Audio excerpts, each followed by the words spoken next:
this is Jaakko with Vagabond Investors. There's been a great debate over the issue whether the government should never intervene in times of crisis or whether it should always intervene in times of crisis. Now, apart from my tendencies, today I'm not going to talk about that, but I know that many of you guys are talking about that and you have your own opinions about that.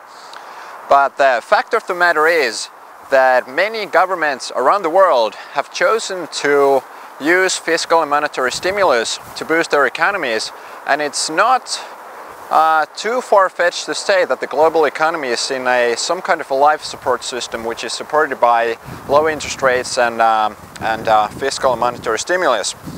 Now, some people say that if the governments don't spend money, the world is going bankrupt. Now, here's the point. It's not just about how much money is spent and created. I'm going to deliver you an additional point. I know that many of you are thinking that if they spend too little money, it's going to lead to deflation. If they spend too much money, it's going to lead to runaway inflation.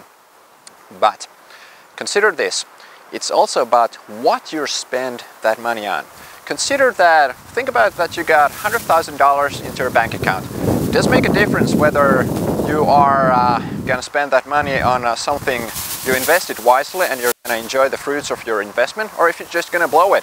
I mean, you know the difference. It's the same with governments. It depends on what they spend that money on.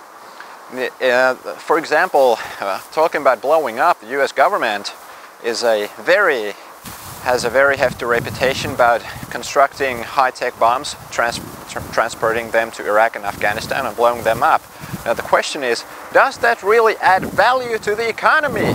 I mean, think about it.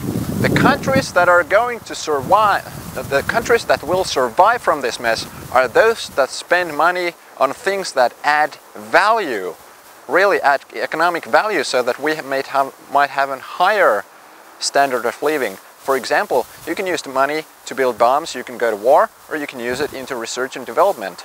So just a point for you guys, when you have this debate next time about government interventions, don't just think about the amount of money that's being created and spent, think about what it's being spent on. Thanks for your attention.